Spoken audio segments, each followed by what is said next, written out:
Good morning, Dave Schultz with the Schultzycast, Acadiana's only morning drive time talk show. Cajuns win their 9th straight. LSU falls to Arkansas. Pelicans with a big win. And as far as I see, still no Kim Mulkey Washington Post story. So far a bunch of nothing that has come out of that. I mean, we'll get into it later, but interesting. All right, I just tweeted it out. Probably need to do those on Facebook, but do have the numbers correct today. All right, so good morning, everybody. You know how I said I don't get sick generally? Well, I'm now sick. So, although I will say, I basically had to show ID at the drugstore to get the cough syrup. Now I know why. I will say despite getting up a few times to use facilities, I was sleeping. I passed back out each and every time. And I'm probably going to pass back out after this podcast. All right, Cajuns win their 9th straight. They take down Texas State. And it's a thing. I know somewhere along the way it's not going to work because that's baseball. But that Andrew Herman, the lefty, I mean, he says he's a crafty lefty. Probably throws harder than we think, right? Probably, upper 80s, low 90s, but he's got a breaking ball and a changeup that are outstanding. And he's fantastic. And you bring in, LP Langevin behind him, and it's they have no shot. They just have no shot. ODU didn't have a shot. Texas State didn't have a shot. Dalen Pena is one of the better hitters in the Texas State lineup, and he threw it right past him. I think they got one base hit against Langevin in the 8th, and that was it. It was a leadoff single, and here it is, 94. Try to hit it, and he's got movement. So I'm sure somewhere along the way someone will get him, but that's a great combination when you can get Herman, who, by the way, again, I think he's the 4th Cajuns pitcher to go 5. At least 5, right? Fluno got a win against Rice. Herman got a win against McNeese. Herman went 8 innings. And then whoever started the Tulane Friday night ball game went 5 1/3 innings. But Herman is only the 3rd Cajun starter to get a win. He's got 2 of them. He beat McNeese. And he's the only 2nd one, along with Fluno, to get a win on a weekend. So that's nice. All right. You go 5, could have gone 5 and 2, could have gone 6, but Langevin comes in and gets the strikeout. All right. As we all predicted, would have been scoreless through 3, right? That's what we all saw. Herman gets out of that first inning jam with leadoff triple. Cajuns go around the lineup once, don't get anything going. And then it frustrated me in the 4th when Taylor gets on infield base hit. I don't have a problem with Mandino bunting in that case. I don't. 0-0 ball game. Move the runner over. I do have a problem with the barge bunting. Mandino reaches on a bunt base hit, and you got 2 on, and you're taking the bat out of your best hitter's hands. I know Amity and Pastore have been hitting really well. I'm just not taking the bat out of DeBarge's hands. I'm just not. I'm going to let him swing away. I'm not having Kyle DeBarge bunt.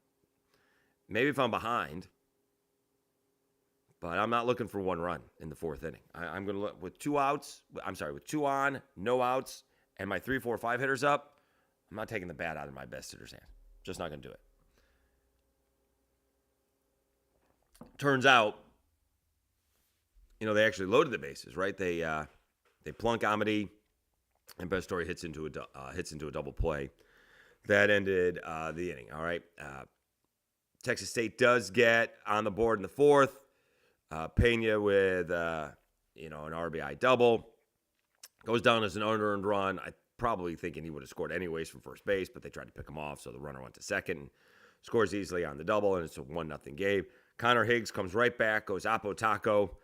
Maybe one of those pop-ups that Diggs talked about, going to go deep, that, one of those balls that's just going to carry in that ballpark. And a lot of them did carry, but Higgs' home run tied the ball game up into one game. Herman goes into the fifth, gets out of that, and then Cajuns get a couple runs in the sixth inning, right? Let me see this. I got this here. I had it. Let me see. Yep. It was the sixth, right? Yeah. All right, so it's a 2-out rally again. Taylor flies out. Mandino flies out to Barge, walks. Cajuns get a break. Amity hits a double off the wall, but it doesn't come right back to the right fielder. It takes a huge hop, and that allows DeBarge to score. Now, Zambo comes in to pinch hit for Pastore. I'm wondering about that. Maybe just a righty-lefty matchup? I guess so. And Zambo pops one up down the left field line. They were playing him to pull because Pena was nowhere near the line, nowhere near straightaway left, and he overruns the ball. Now, was Zambo running? I know he coasted into third, but could he have been on second base? I'd love to be able to match up that film because it could have been an inside the park home run because once it bounces, are you at first base when it bounces or are you at second base when it bounces? Because you could have been able to score. Nonetheless, Cajuns get a couple of runs, make it 3-1. Then they add an insurance run in the ninth. And on Locked On Sunbelt, I wondered if this was, you're up 3-1, so you're looking for an insurance run. And you get John Taylor doing the suicide squeeze on a 1-2 pitch. Is that gutsy or ballsy? I thought it was ballsy because it's 1-2, but it's probably more gutsy because you're up 3-1. If you're down 2-1 and do it, now that's really ballsy. But Jose Torres gets the rally going again, steals second base, ends up, I think he ended up at third on a wild pitch and comes home on a John Taylor, perfectly executed suicide squeeze bunt. It was so perfectly executed, Torres almost ran into the catcher trying to field the ball, right? Like, Torres was running past the catcher as the catcher was coming up the line to field the ball. That's how perfectly it was. Langevin retires the side in order in the ninth. What do you have? 6 strikeouts in 3 1/3 innings. Langevin 3 1/3 innings, 6 strikeouts. Unreal. Half the batters he faced. He gets a save. Herman gets his second win. Cajuns. I love doing this stuff. Cajuns are up to, 57 in the WarrenNolan.com. It's a great website. You can also look what the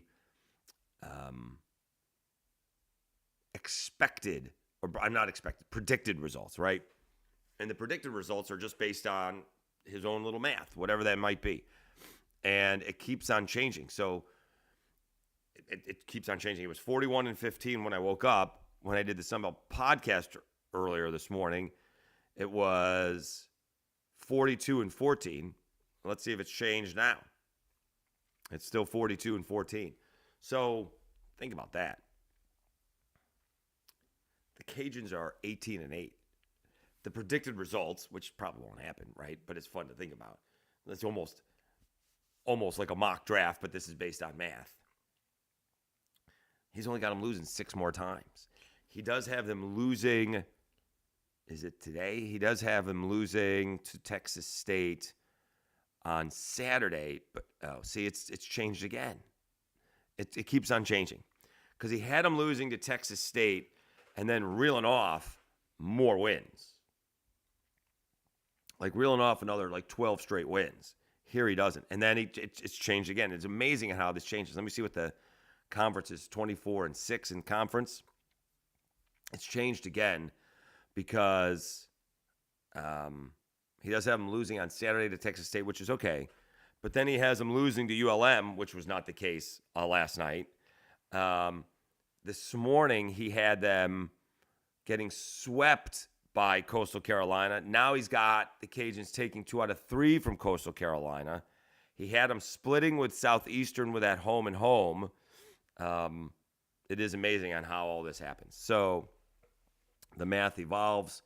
But nonetheless, the Cajuns, 9 straight They're putting themselves in a really good position. Let's see what they are on the road overall. They're 6-1 on the road. Okay. Now I'll be the first to tell you, right, that I've crushed their schedule, and deservedly so, I believe. Their non-conference schedule is 133. I don't think that's very good. Overall, their strength of schedule is 102. I don't even think that's very good. And that includes Vanderbilt, LSU, and Houston.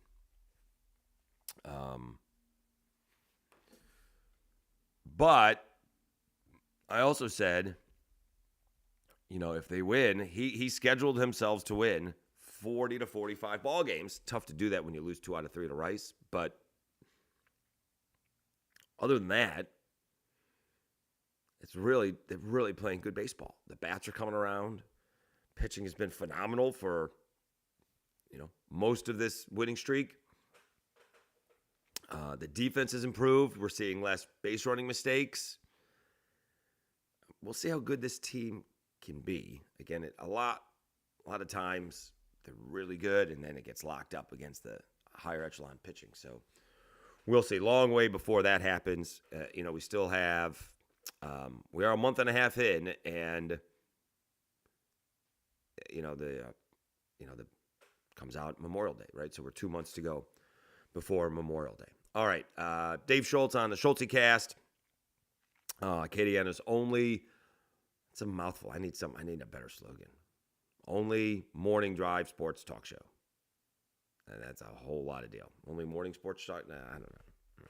Need something more catchy or less wordy is what I need.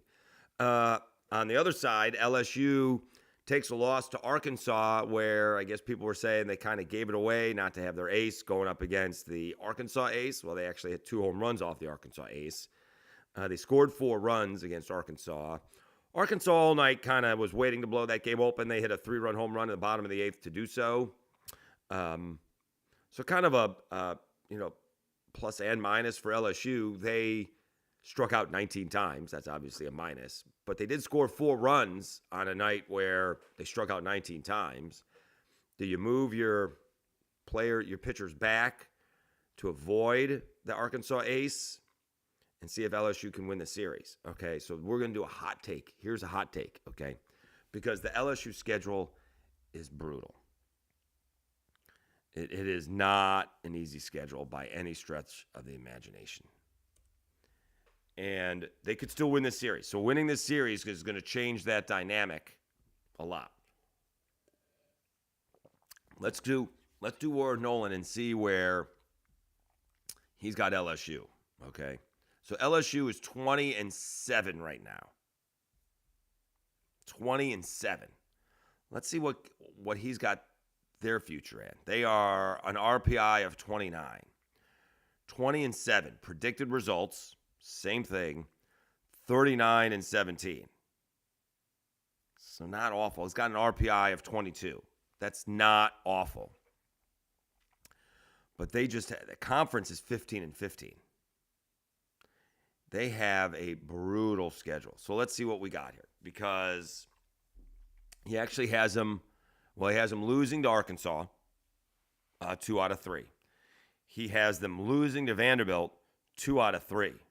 He has them losing to Tennessee, 2 out of 3. You're putting a lot of pressure on yourself going down towards the end of the schedule in April. All right. He's got him sweeping them at Missouri. All right. He actually has them losing 2 out of 3 to Auburn at home. I'm not sure I see that one. Losing 2 out of 3 to A&M and losing 2 out of 3 to Alabama and sweeping Ole Miss. So they sweep Ole Miss and they sweep Missouri. See, at 39-17, they're going to get into the tournament. If you got an RPI of 20, excuse me, if you got an RPI of 20, 22, according to Warren Nolan, that's what they would be at 39-17. Okay, but if you've only won 2 of your SEC series, that's not good. What I'm saying here is that, and this is the hottie take of all hottie takes, is LSU on that, are they going to find themselves on the bubble? That's all I'm saying. Now, I would change the Warren Nolan thing. I don't think they're going to lose 2 out of 3 to Auburn. Auburn's good, but they're coming into Baton Rouge. That would be a huge series for the Auburn Tigers if they could do that. But they are under pressure to sweep Missouri and probably sweep Ole Miss. If you're going to lose 2 out of 3 to Tennessee and 2 out of 3 to Vanderbilt. So now all of a sudden you've lost your first 4 SEC series. Now, the reason that is the case, Florida, Arkansas, Vanderbilt, Tennessee, all boom, boom, boom, boom, boom. That's really hard. All right. You've sort of dropped the ball when you lost 2 out of 3 to Mississippi State. So again, hot take. Excuse me, sorry. Again, it sounds like I had 2 packs yesterday. I don't smoke at all. A couple of makers and diets. And by the way, you want another hot take? Is the Yard Goat the best bar in Lafayette history? It's been open 3 weeks. Someone said they are going through the most beer of one of the distributors here. They are the best client. It's a Thursday night. I forgot it was a holiday today, Good Friday. So a lot of people were out yesterday. It's fabulous. I mean, there was so much on yesterday, right? We talked about it, right? I got the LSU game on my laptop, and then someone put it on the TV. The Cajuns were on. You had the Pelicans on. You had the Sweet 16 on. We didn't see any Major League Baseball. I didn't have that game on. Although the Yankees did come back and win. How about that? Down 4-0, they come back to win. Juan Soto throwing out the tying run at the plate in the 9th. Nice. Clay Holmes already giving me an upset stomach. So, it's trying to clear my throat. I'm sorry.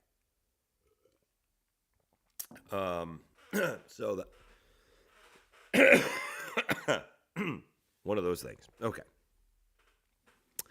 So, yes, hot take for LSU to not make the tournament.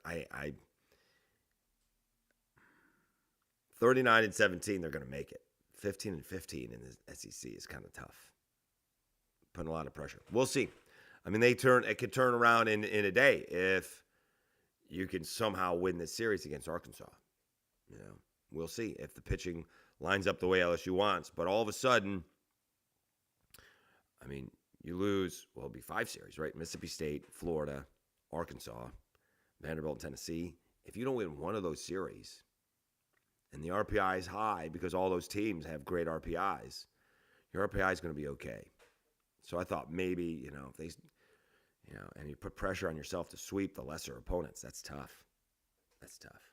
Now, where's that Ole Miss game? Where's that Ole Miss series? The Ole Miss series is at home. The Alabama series is in Tuscaloosa. The A&M series is at home. So they do have, that's a big one. So they are taking 2 out of 3 from A&M. All right. I don't know why. That's crazy, right? I don't know why they would say lose 2 out of 3 to Auburn, but beat A&M 2 out of 3. So it's just a predictive stat. Predictive, whatever the case may be. All right. Dave Schultz with the Schultzycast. Few more minutes here. Pelicans with a big win. Pelicans take down the Bucks in a game that they controlled for the most part. I wasn't able to watch nearly as much as I had the other night.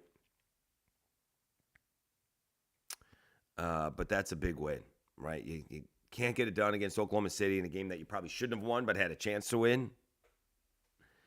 And you get it done against the Bucks on Thursday.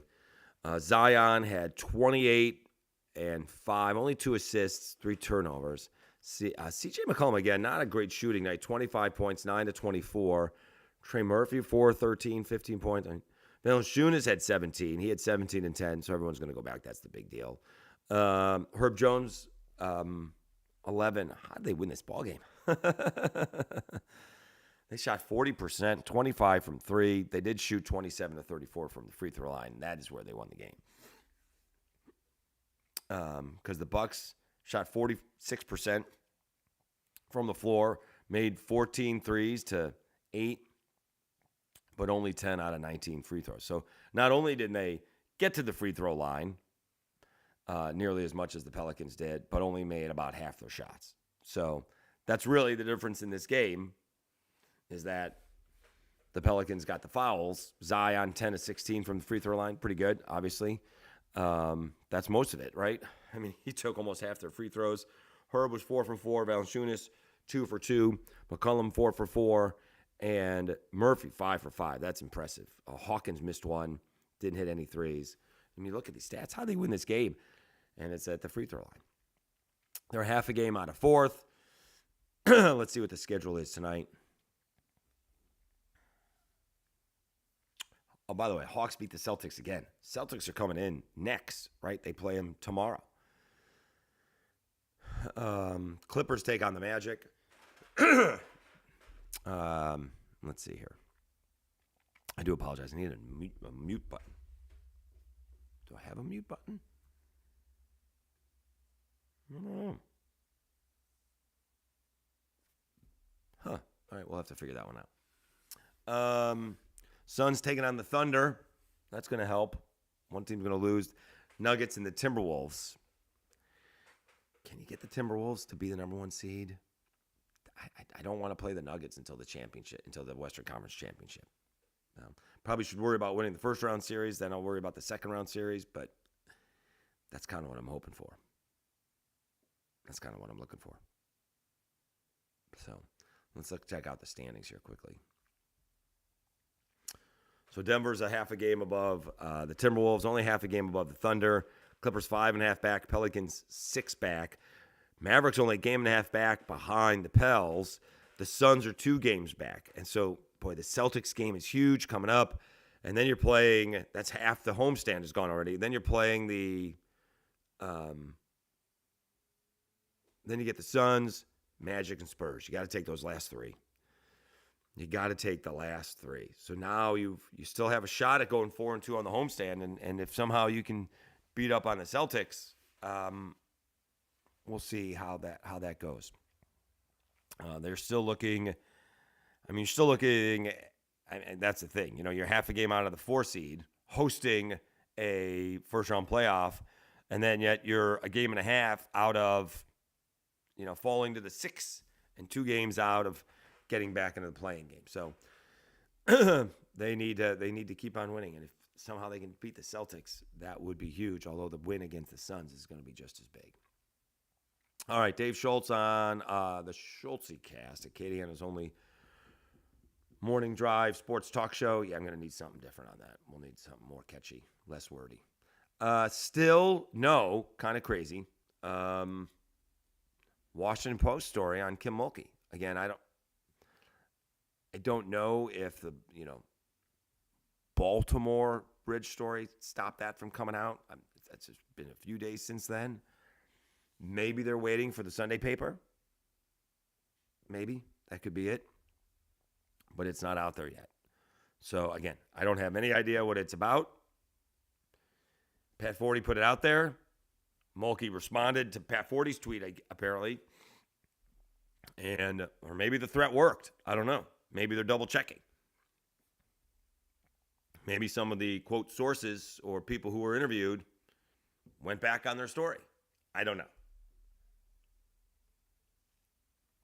I have no idea what happened. So it's still not out. LSU is in my neck of the woods, right? They're in Albany, not Albany or Albany. It is, let me see. So we're all waiting to see if they end up playing Iowa in the Elite Eight, right? The whole thing it's kind of weird, right? It's in 2 different places, but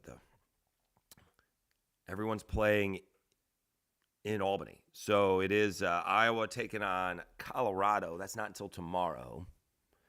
LSU is playing UCLA tomorrow, and then the winner of those 2 teams play. But also in Albany, apparently, South Carolina is taking on Indiana,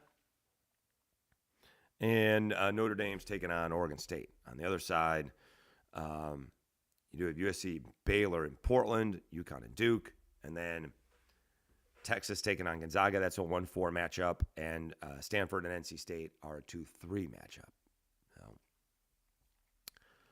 So basically, you have one city hosting both Sweet 16s, which is kind of fun for the local folks.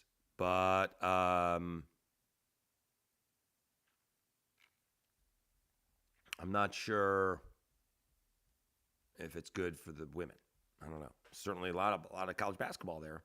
If you want to check it out, it's actually in Eastern New York. I'm from Syracuse, Central New York, but it's I-90 goes across the state. So it'll be interesting to see. And then, of course, well, that's what it could be timed out, right? If they're playing on Friday or they're playing on Saturday and the big story comes out on Sunday, then you have the big story on Sunday and Iowa and LSU supposedly playing on Monday. Great. All right. Well, we'll see how it goes, but it has not... It hasn't come out yet, as far as I've seen. All right. Hopefully I will get better over the weekend. Please, everybody, have a happy and safe holiday weekend. Oddly enough, like Passover and Easter are not around each other, right? Like Passover, usually it's really close to each other. This year it's not. Like I don't think Passover is coming up until it's like a few weeks. Yeah, like April 22nd. So that's very odd. That doesn't happen very often. It's usually the same time, and I always miss the Red Sea parting when we have the Ten Commandments on. All right. Again, everybody have a safe weekend. Please subscribe. We'll see if we can get to 100. We'll see if we can put out a couple more videos. We're up to 85 subscribers. That's pretty good in about a week. Really appreciate it. Thanks so much. And I'm Dave Schultz. You've been listening to the Schultzycast. Have a great weekend, everybody.